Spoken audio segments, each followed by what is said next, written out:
हरे कृष्णा भक्तों, आज का दिन अत्यंत पावन और शुभ है। 10 जून 2025 दिन मंगलवार, तिथि है ज्येष्ठ शुक्ल पूर्णिमा। जब पूर्णिमा तिथि और मंगलवार जैसे दो शक्तिशाली दिन एक साथ आ जाए तो वह दिन केवल व्रत या पूजा के लिए नहीं बल्कि आत्मिक जागरण और विशेष फल प्राप्ति का स्वर्णिम अवसर बन जाता है। पूर्णिमा तिथि चंद्र शक्ति, शांति और सत्यनारायण व्रत की पूर्णता का प्रतीक है। वहीं मंगलवार हनुमान जी की कृपा प्राप्त करने का दिन है, जहाँ साहस, संकट मोचन और शक्ति का प्रतीक माना गया है। ऐसे शुभ दिन पर हम आपको सुना रहे हैं ज्येष्ठ मास की पवित्र कथा अध्याय 29, जिसमें छिपा है धर्म, श्रद्धा और भक्ति का अमूल्य संदेश।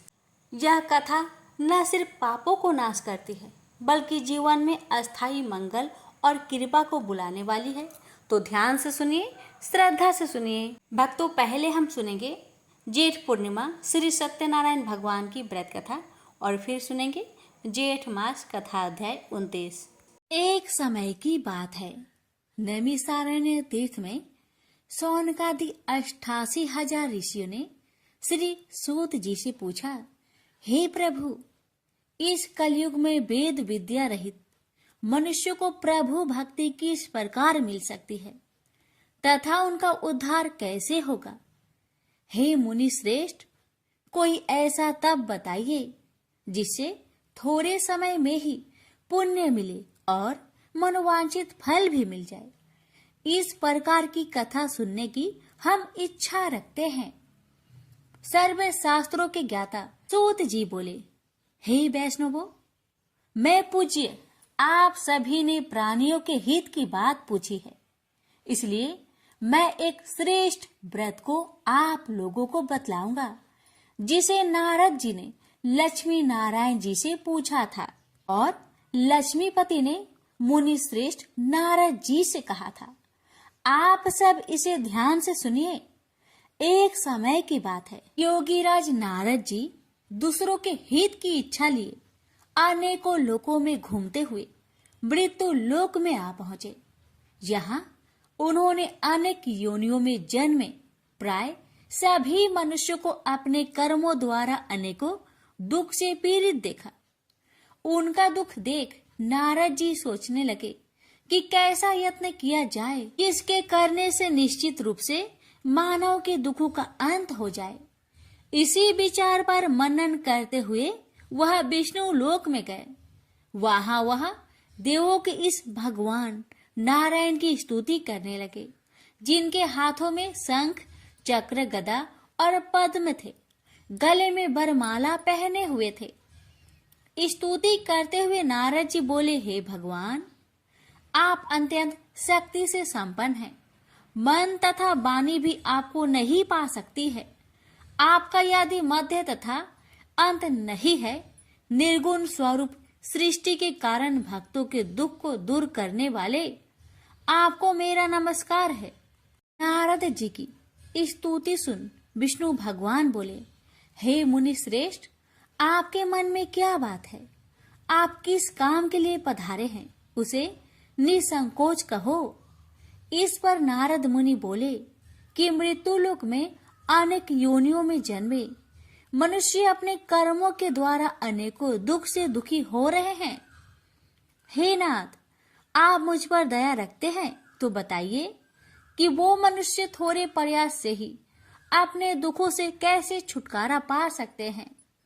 श्री हरि बोले, हे नारद, मनुष्य की भलाई के लिए तुमने बहुत ही अच्छी बात पूछी है, जिसके करने से मनुष्य मोह से छूट जाता है।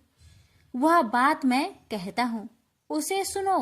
स्वर्ग लोक व मृत्यु लोक दोनों में एक दुर्लभ उत्तम व्रत है जो पुण्य देने वाला है। आज प्रेम वश होकर मैं उसे तुमसे कहता हूँ। श्री सत्यनारायण भगवान का यह व्रत अच्छी तरह विधान पूर्वक करके मनुष्य तुरंत ही यहाँ सुख भोग कर मरने पर मोक्ष पाता है। श्री हरि के वचन सुन नारद जी बोले कि उस व्रत का फल क्या है और उसका विधान क्या है।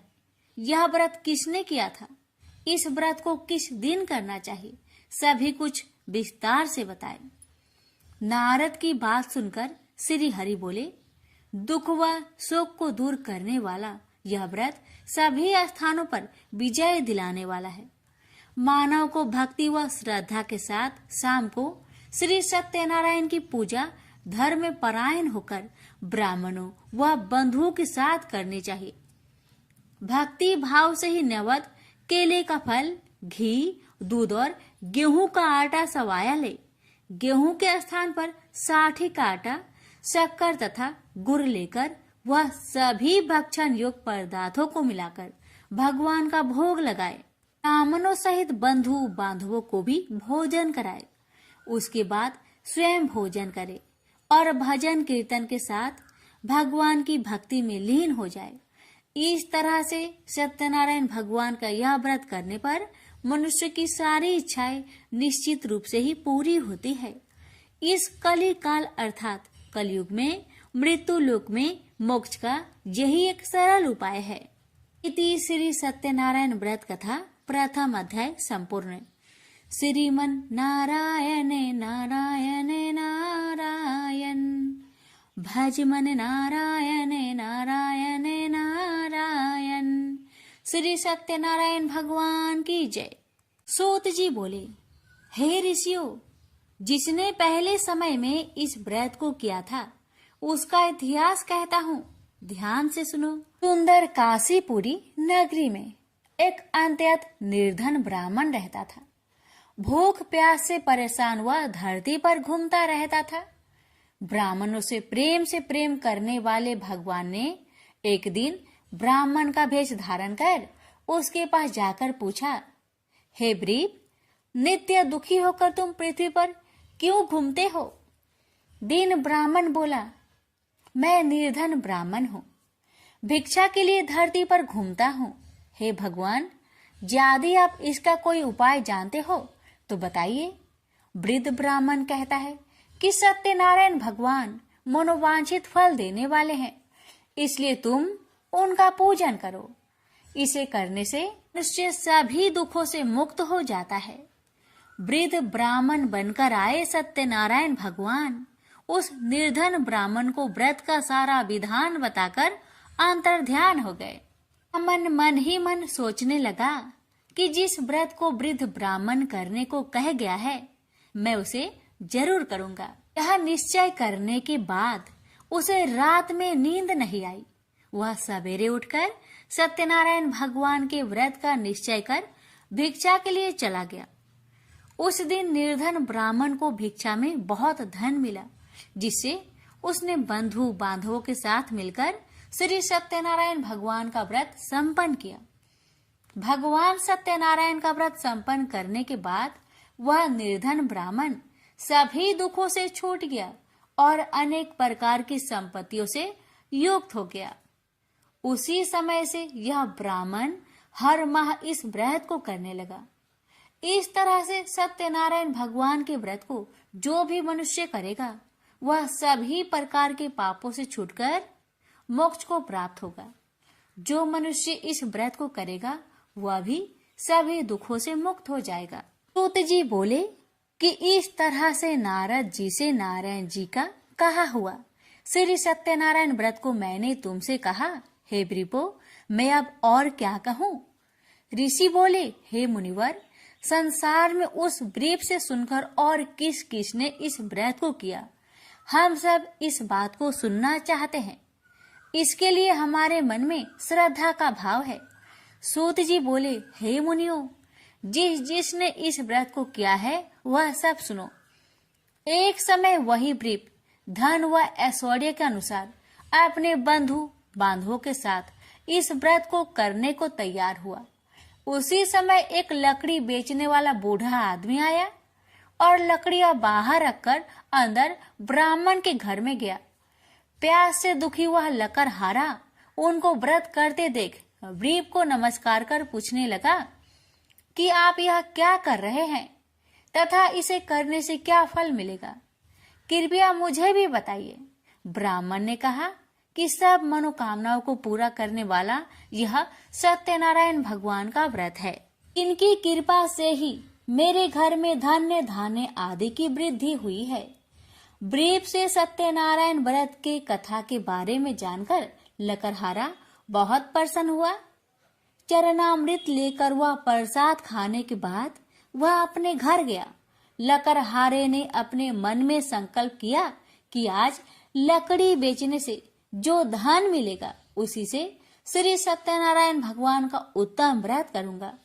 मन में इस विचार को ले बूढ़ा आदमी सिर पर लकड़ियां रख उस नगर में बेचने गया जहां धनी लोग ज्यादा रहते थे। उस नगर में उसे अपनी लकड़ियों का दाम पहले से 4 गुना अधिक मिलता है। बूढ़ा प्रसन्नता के साथ दाम लेकर केले, शक्कर, घी, दूध, दही और गेहूं का आटा ले और सत्यनारायण भगवान की व्रत की अन्य सामग्रियां लेकर अपने घर गया। वहां उसने अपने बंधु बांधवों को बुलाकर विधि विधान से सत्यनारायण भगवान का पूजन और व्रत किया।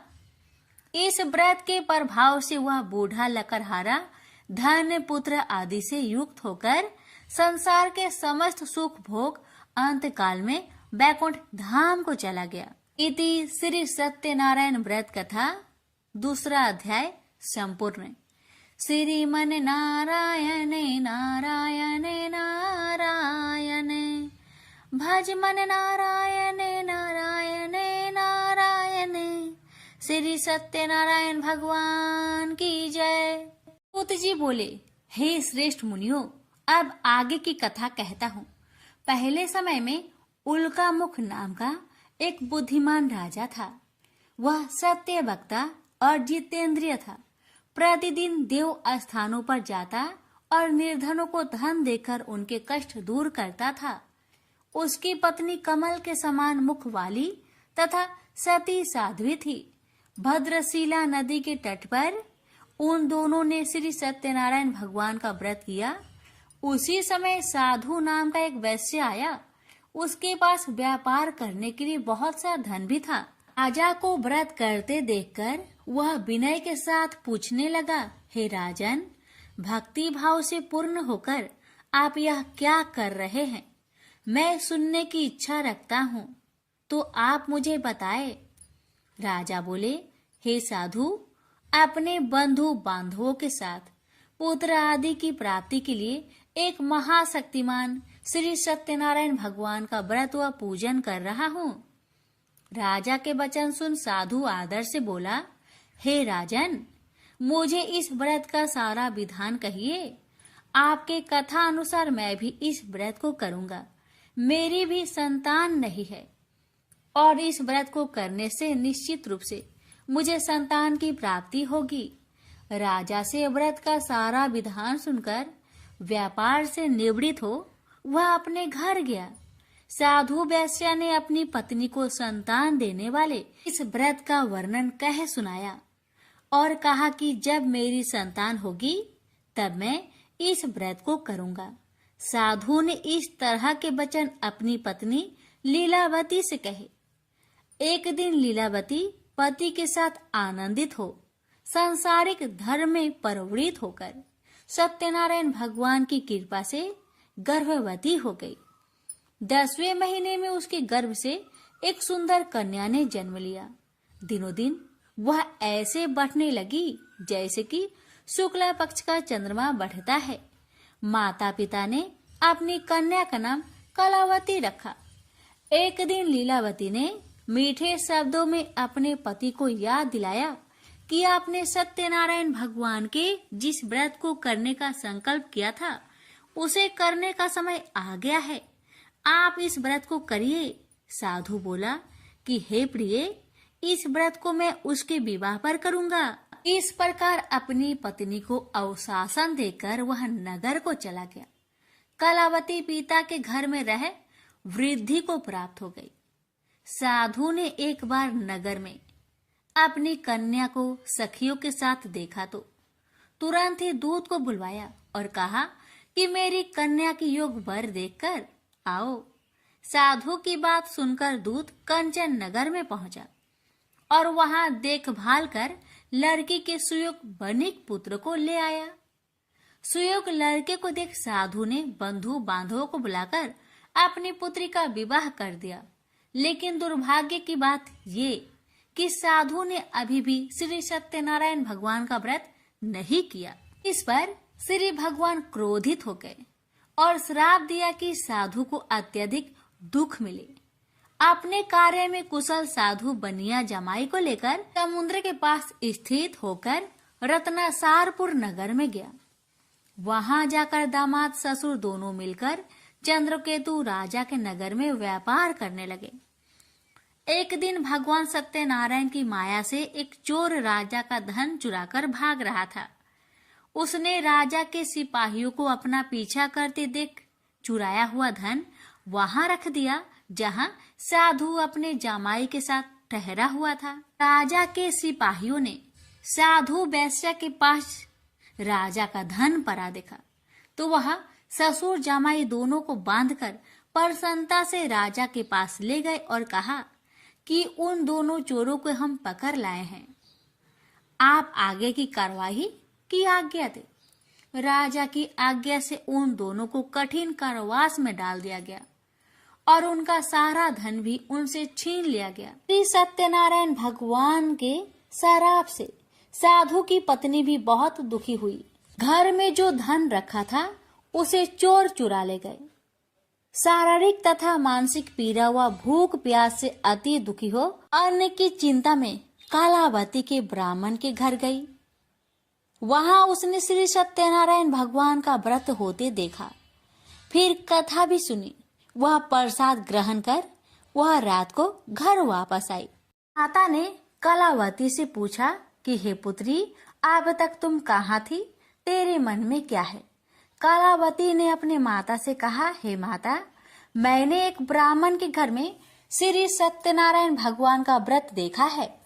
कन्या के वचन सुन लीलावती भगवान की पूजन की तैयारी करने लगी। लीलावती ने परिवार व बंधुओं सहित सत्यनारायण भगवान का पूजन किया और उनसे वर मांगा कि मेरे पति तथा जमाई शीघ्र घर आ जाए। साथ ही यह भी प्रार्थना की कि हम सबका अपराध क्षमा करे। श्री सत्यनारायण भगवान इस व्रत से संतुष्ट हो गए और राजा चंद्रकेतु को सपने में दर्शन दे कहा कि हे राजन, तुम उन दोनों वेश्या को छोड़ दो और तुमने उनका जो धन लिया है उसे वापस कर दो। अगर ऐसा नहीं किया तो मैं तुम्हारा धन, राज्य व संतान सभी को नष्ट कर दूंगा। राजा को यह सब कहकर वह अंतर्ध्यान हो गए। अतः काल सभा में राजा ने अपना सपना सुनाया। फिर बोले कि बानिक पुत्र को कैद से मुक्त कर सभा में लाओ। दोनों ने आते ही राजा को प्रणाम किया। राजा मीठी बानी से बोला, हे महानुभावो, भाग्यवश ऐसा कठिन दुख तुम्हें प्राप्त हुआ है, लेकिन अब तुम्हें कोई भय नहीं है। ऐसा कह राजा ने उन दोनों को नए वस्त्र भूषण भी पहनाए और जितना धन उनका लिया था उससे 2 गुना धन वापस कर दिया। दोनों बच्चे अपने घर को चल दिए। श्री सत्यनारायण व्रत कथा का 3रा अध्याय संपूर्ण। श्रीमन नारायण नारायण नारायण, भज मन नारायण नारायण नारायण। श्री सत्यनारायण भगवान की जय। सूत जी बोले, वैश्या ने मंगलाचार कर अपनी यात्रा आरंभ की और अपने नगर की ओर चल दिया। उसके थोड़ी दूर जाने पर एक दंड वेशधारी श्री सत्यनारायण ने उनसे पूछा, हे साधु, तेरी नाव में क्या है? अभिमानी बानिक हंसता हुआ बोला, हे दंडी, आप क्यों पूछते हो? क्या धन लेने की इच्छा है?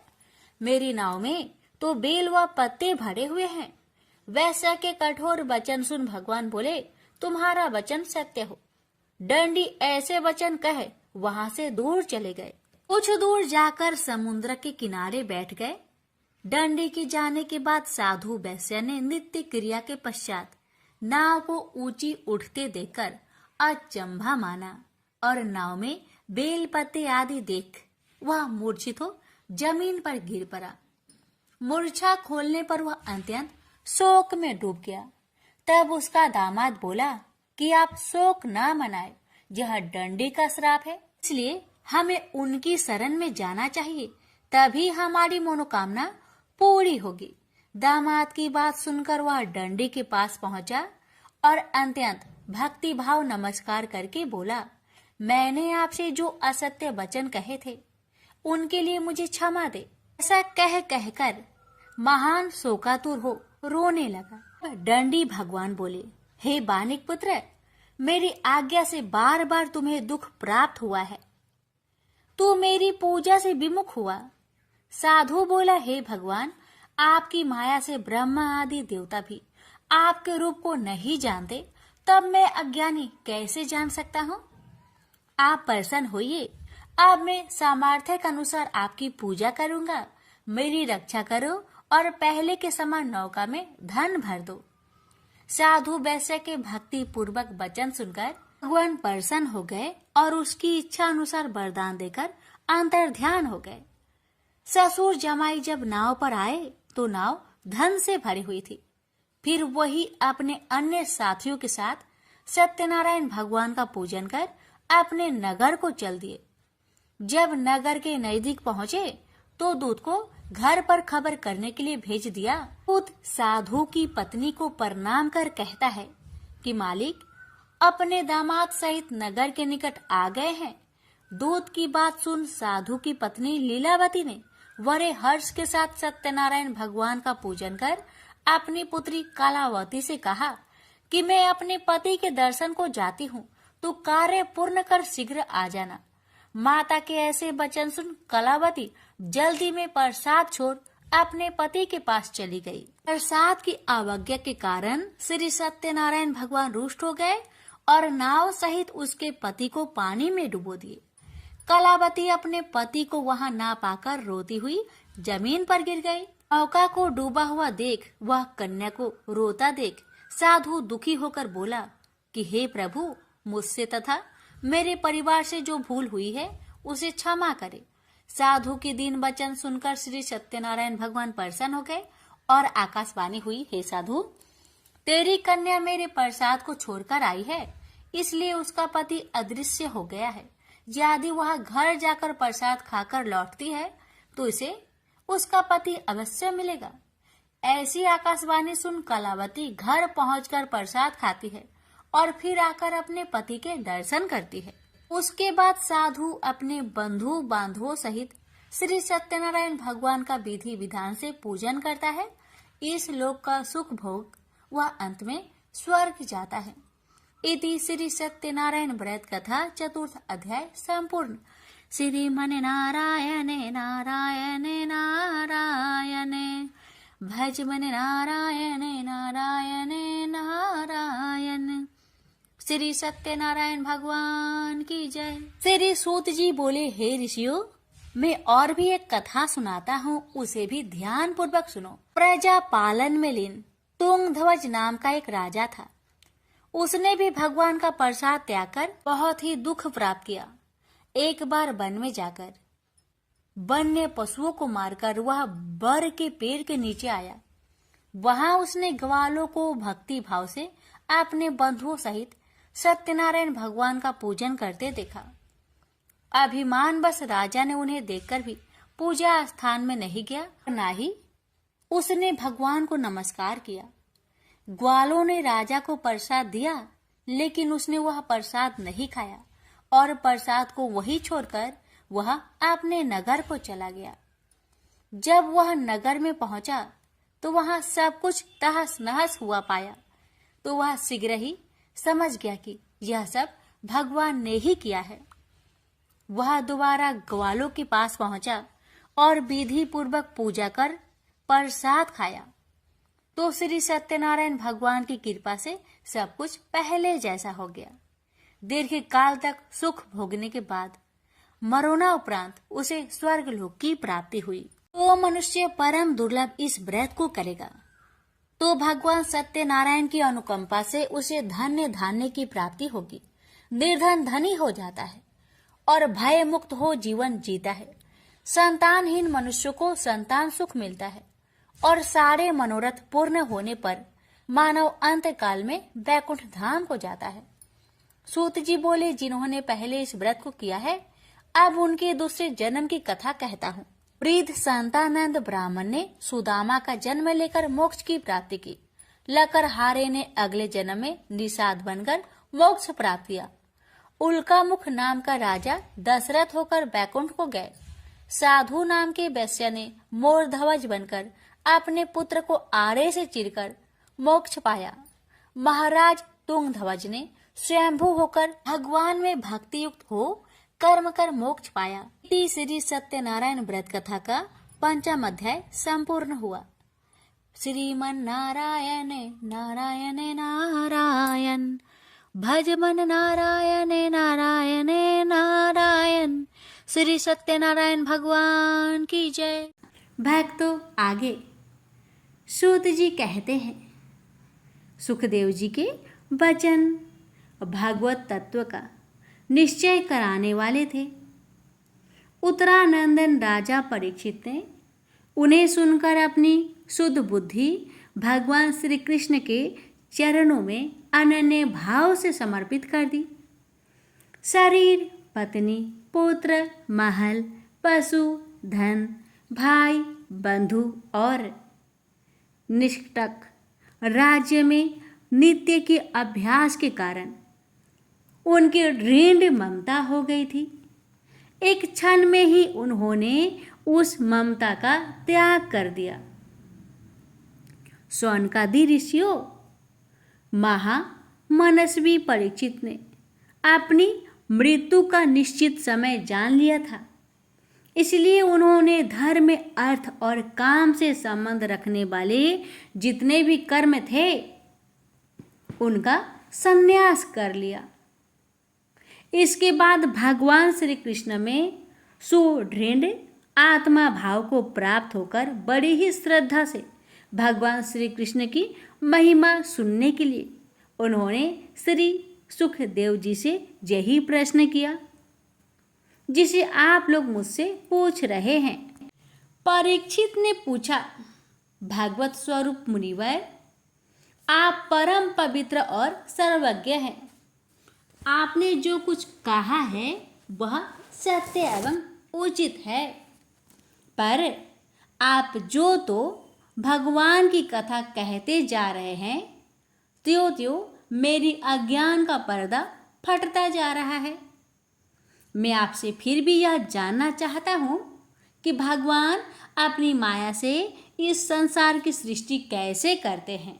इस संसार की रचना तो इतनी रहस्यमयी है कि ब्रह्मादि समर्थ लोकपाल भी इसके समझने में भूल कर बैठते हैं। भगवान कैसे इस विश्व की रक्षा और फिर संहार करते हैं। अनंत शक्ति परमात्मा किन किन शक्तियों का आश्रय लेकर अपने आप को ही खिलौने बनाकर खेलते हैं। वे बच्चों के बनाए हुए घरौदों की तरह ब्रह्मांडों को कैसे बनाते हैं और फिर किस प्रकार बात की बात में मिटा देते हैं। भगवान श्री हरि की लीलाएं बड़ी ही अद्भुत अचिंत्य है। इसमें संदेह नहीं है कि बड़े बड़े विद्वानों के लिए भी उनकी लीला का रहस्य समझना अत्यंत कठिन प्रतीत होता है। भगवान तो अकेले ही हैं। वे बहुत से कर्म करने के लिए पुरुष रूप से प्रकृति के विभिन्न गुणों को एक साथ ही धारण करते हैं अथवा अनेकों अवतार ग्रहण करके उन्हें क्रमशः धारण करते हैं। मुनिवर, आप वेद और ब्राह्मण तत्व दोनों के पूर्ण मर्मज्ञ हैं, इसलिए मेरे इस संदेह का निवारण कीजिए।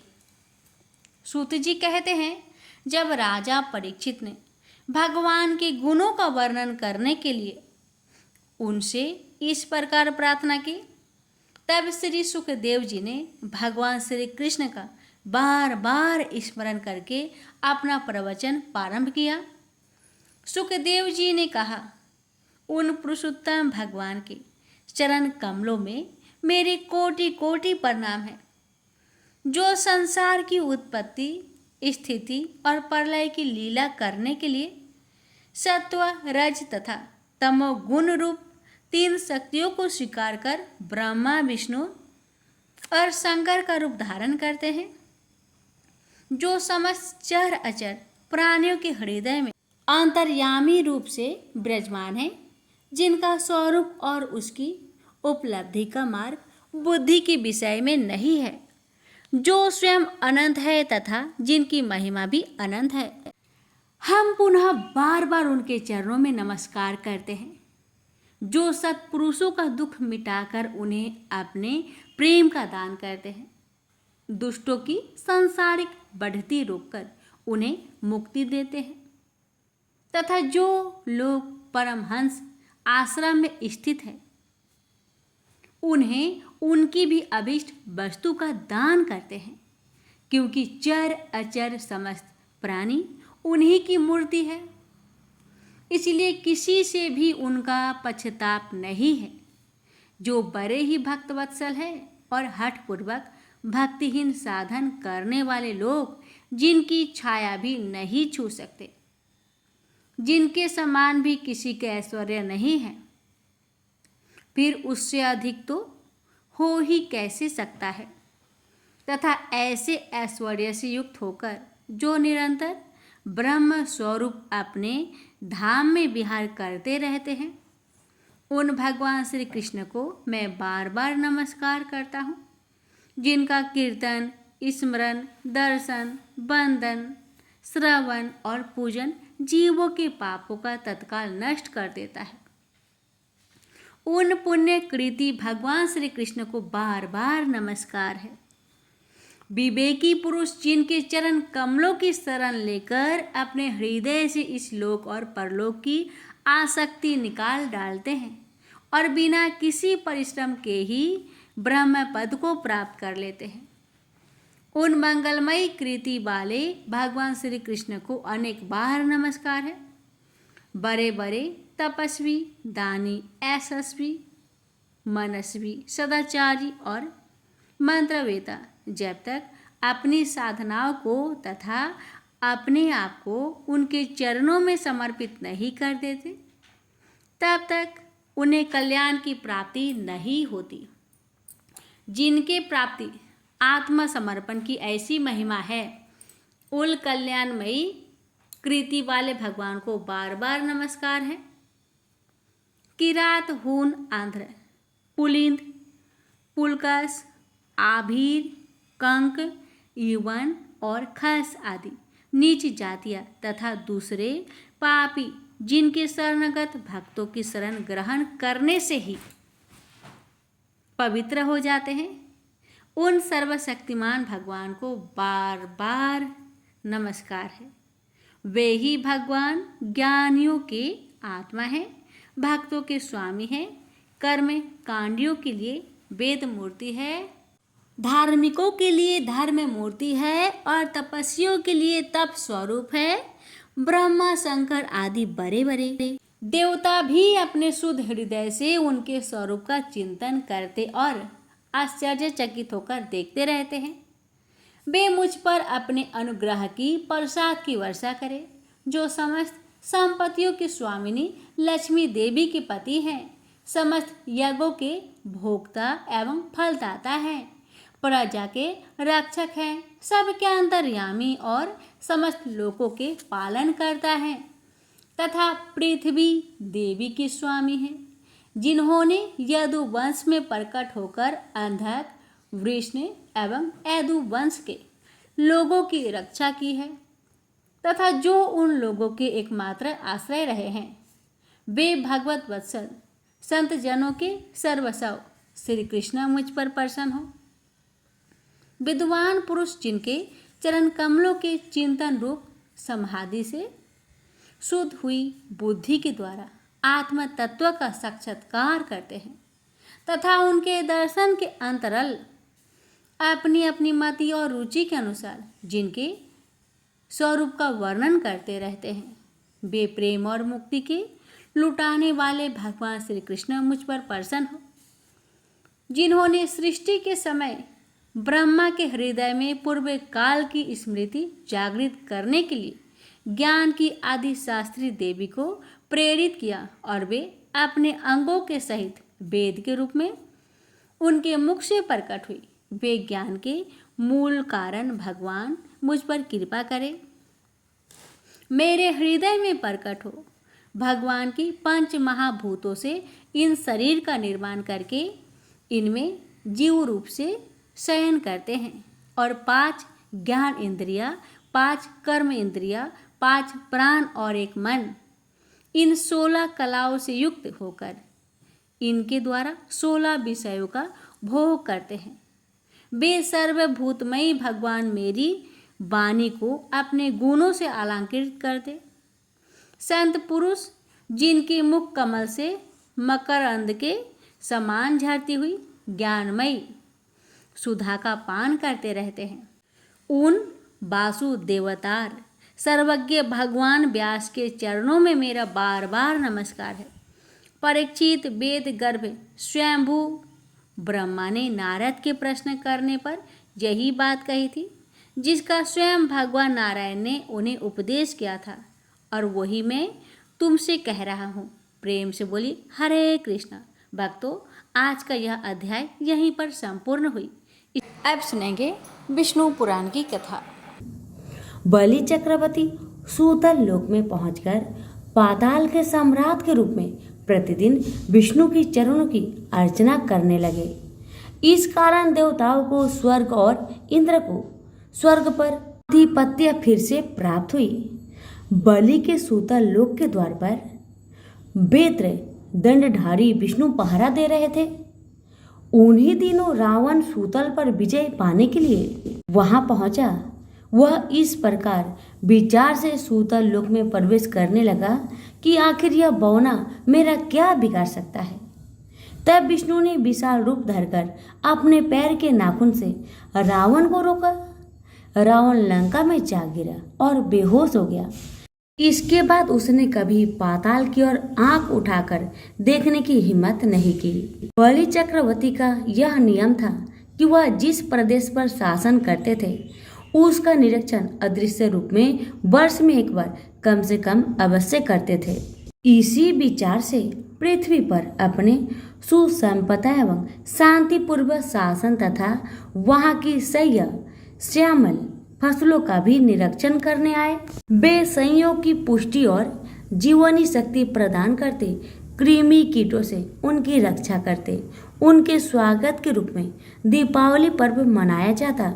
दूसरे दिन बलि प्रथमा के रूप में उनकी पूजा की जाती। वामन के त्रिविक्रम आकाश विजय के चिन्ह के रूप में आकाशदीप सजाया जाता। दक्षिण महासमुद्र में बलि चक्रवर्ती के पृथ्वी पर पहुंचने के द्वार के रूप में एक द्वीप उत्पन्न हुआ जो बाली द्वीप के नाम से प्रसिद्ध है। बलि चक्रवर्ती के वंशज पल्लव राजाओं के नाम पर शिल्प चित्रों के वैभव के साथ महाबलीपुरम की मूर्ति प्रतिष्ठित की। बलि चक्रवर्ती के शासन काल में जो क्षत्रिय अनुशासित थे वे बाद में विलक्षिंकिल हो उठे। वो जनता को अनेक प्रकार से सताने लगे। उनके अत्याचारों से जनता में असंतोष फैल गया। पीड़ित प्रजा हमेशा अपने राजा को कोसते रहे।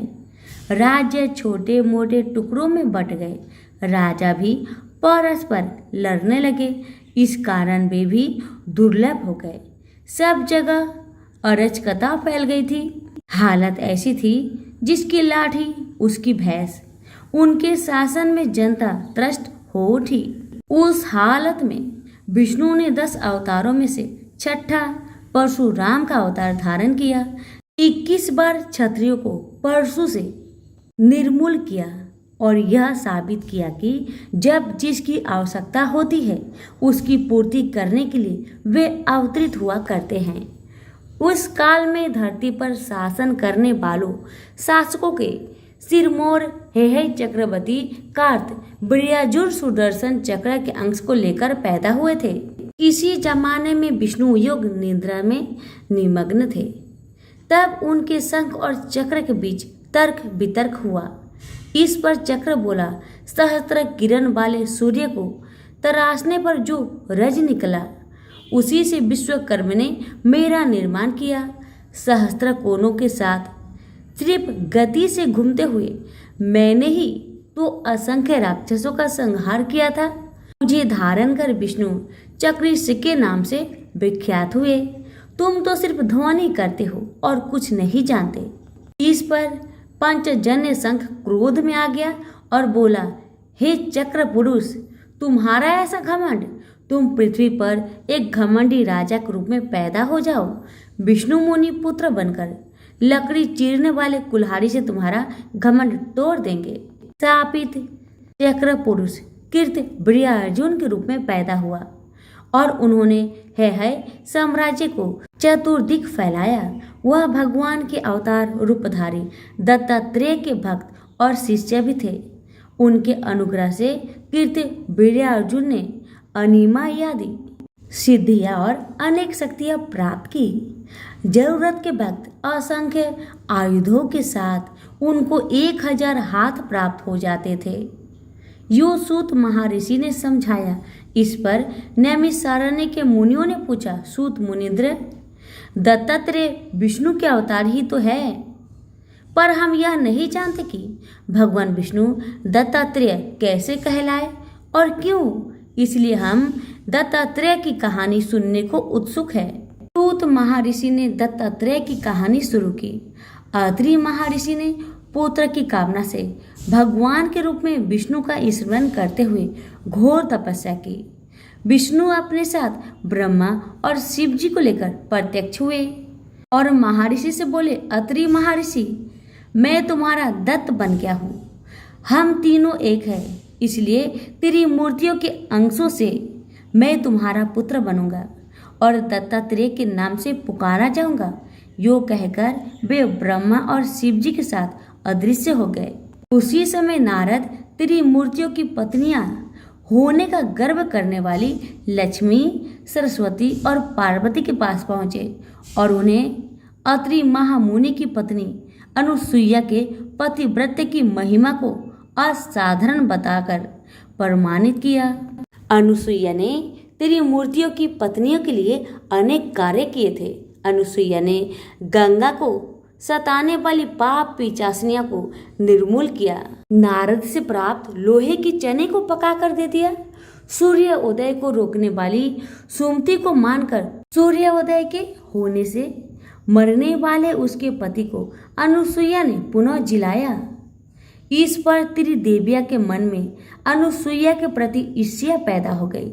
उन देवियों ने अनुसुईया के पतिव्रत्य को बिगाड़ने के लिए अपने पतियों को उसके पास भेजा। ब्रह्मा, विष्णु और महेश्वर यतियों के भेष धरकर अत्रि आश्रम में पहुंचे और भक्ति भिक्षा देहि कहते द्वार पर खड़े हो गए।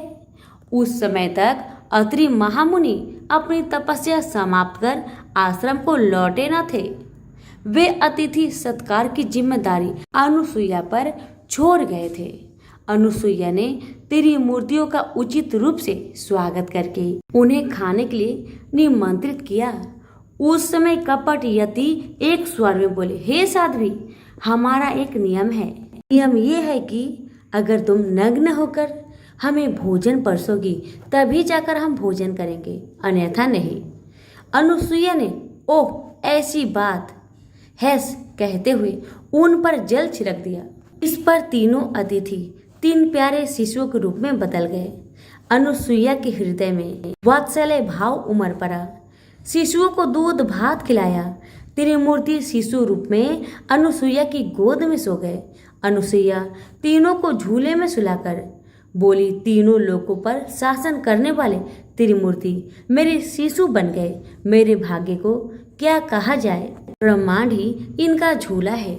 4 वेद उस झूले की परले की जंजीरों में है। ओमकार प्रणव नादि इनके लिए लोड़ी है। यो वह मधुर कंठ से लोड़ी गाने लगी। उसी समय कहीं से एक सफेद बैल आश्रम में पहुंचा। द्वार के सम्मुख खड़े हो सर हिलाते हुए पायलों की ध्वनि की। एक विशाल गरुड़ पंख फरफराते हुए आश्रम पर फुर से उड़ने लगा। एक राजहंस विकसित कमल को चोंच में लिए उड़ते आकर द्वार पर उतर गया। अत्यंत प्यारे लगने वाले रंग बिरंगे पिल्लू पूछ हिलाते हुए घर में घुस पड़े। उनके साथ साथ एक नाग भी फन फैलाकर घर में आ पहुंचा। उसी समय महती बीना पर नीलांबरी राग का आलाप करते नारद और उनके पीछे लक्ष्मी, सरस्वती और पार्वती आ पहुंची। नारद अनुसुईया से बोले, माता जी, आपने पतियों से संबंधित प्राणियों के आपके द्वार पर पाकर ये 3 देवियां यहाँ पर आ गई है। ये अपने पतियों के वियोग के दुख से तड़प रही है। इनके पतियों को कृपया इन्हें सौंप दीजिए। अनुसुईया ने विनय पूर्वक तीनों देवियों को प्रणाम करके कहा, माताओं, उन झूले में सोने वाले शिशु अगर आपके पति है तो इनको आप ले जा सकते हैं। तीनों देवियों ने चकित होकर देखा, एक समान लगने वाले तीनों शिशु गढ़ी निद्रा में सो रहे थे। इस पर लक्ष्मी, सरस्वती और पार्वती संकोच करने लगी। तब नारद ने पूछा, आप क्या अपने पति को पहचान नहीं सकती? आप लज्जाए नहीं, जल्दी गोद में उठा लीजिए। देवियों ने जल्दी से एक एक करके शिशु को गोद में उठा लिया। वे शिशु एक के साथ त्रिमूर्तियों के रूप में खड़े हो गए। अब उन्हें मालूम हुआ कि सरस्वती ने शिव जी को, लक्ष्मी ने ब्रह्मा को और पार्वती ने विष्णु को उठा लिया है। देवियां शर्मिंदा होकर दूर जा खड़ी हो गई। इस पर ब्रह्मा, विष्णु और महेश इस तरह सटकर खड़े हो गए मानो तीनों एक ही मूर्ति के रूप में मिल गए हो। उसी समय अत्रि महर्षि अपने घर लौट आए। अपने घर त्रिमूर्तियों को पाकर हाथ जोड़ने लगे। तभी ब्रह्मा, विष्णु और महेश्वर ने एक होकर दत्तात्रेय रूप धारण किया। मध्य भाग में विष्णु तथा एक और ब्रह्मा और दूसरी तरफ शिव के मुख के साथ हाथों में शंख, चक्र, गदा, पद्म, त्रिशूल व कमंडलू तथा कंधे पर लटकने वाले भिक्षा पात्र सहित त्रिमूर्ति के रूप में विष्णु दत्तात्रेय का अवतार ले अत्रि और अनुसुईया के पुत्र बने। कार्तवीर्यार्जुन दत्तात्रेय की पूजा करके महान शक्तिशाली बनकर विशाल सेना को लेकर विजय यात्रा पर चल पड़े। जमदग्नि महर्षि के पुत्रों में राम आखिरी व्यक्ति थे। सदा कुल्हाड़ी लिए हुए आश्रम व जनपदों का निर्माण करना तथा जमीन की खेती के लायक उपजाऊ बनाने के लिए जंगलों को काटना ही उनका प्रमुख कार्य था। हिमालय में तपस्या करके उन्होंने शिव जी को प्रसन्न किया। शिव जी ने उनको बड़ा ही प्रभावकारी परशु प्रदान किया। उस परशु को धारण कर वे परशुराम कहलाए। भृगु वंशक होने के कारण वे भार्गवराम नाम से भी विख्यात हुए। एक समय परशुराम की माता रेणुका देवी नदी के तट पर गई और देर तक न लौटी। जमदग्नि ने अपने दिव्य दृष्टि से पत्नी को देखा और समझ गए कि वह उस वक्त क्या कर रही थी। चित्ररथ नामक गंधर्व अप्सराओं के साथ जल किराए कर रहा था। रेणुका तन्मय होकर उन विलास को देख रही थी। इस पर जमदग्नि क्रोध में आ गए। अपनी पत्नी के लौटने पर जमदग्नि ने पुत्र को बुलाकर माता का सर काटने का आदेश दिया। परशुराम के भाई जघन्य कार्य करने को तैयार ना हुए। जंगल से लौटकर आए हुए परशुराम को देख जमदग्नि ने उनको आदेश दिया कि वह अपनी माता और भाइयों के सर काट डाले। परशुराम ने इसका प्रतिरोधक किए बिना अपने भाइयों तथा माता के सर काट डाले। जमदग्नि ने प्रसन्न होकर पूछा, बेटा तुम कौन सा वर चाहते हो, मांग लो, भाइयों तथा माता जी को जिलाइए। परशुराम ने जमदग्नि से वर मांगा। जमदग्नि ने उनको पुनः जीवित कर दिया। अपनी तपो महिमा के प्रति परशुराम के विश्वास तथा उसकी सूक्ष्म बुद्धि पर जमदग्नि प्रसन्न हुए और आशीर्वाद दिया। परशुराम, तुम कारण जन्मधारी हो, सदा चिरंजीवी बने रहोगे। कार्तवीर्यार्जुन अपनी विजय यात्रा समाप्त कर अपनी राजधानी महिष्मती नगर को लौट रहा था। उसी मार्ग पर जमदग्नि का आश्रम था। उस समय राजा व सैनिक बहुत ही भूखे थे। जमदग्नि ने कामधेनु अंश वाली अपनी होमधेनु की वजह से उन सबको भारी भोज दिया। वह गाय जो चीज चाहे असंख्य लोगों को भी देने में क्षमता रखती थी। कीर्तिवीर्य ने सोचा कि ऐसी गाय उनके पास रहे तो सैनिकों के लिए आहार की समस्या हल हो सकती है। इस लोभ में उसने सैनिकों को आदेश दिया कि वे उस गाय को महसमती नगर में हाँक कर ले आए। इस पर जमदग्नि ने उनका विरोध किया। तब दुष्ट सैनिकों ने उनको जमीन पर ढकेलकर गाय को खींचकर ले गए। तो प्रेम से बोलिए लक्ष्मी नारायण की जय। अब अगली वीडियो में सुनेंगे 8वां अध्याय।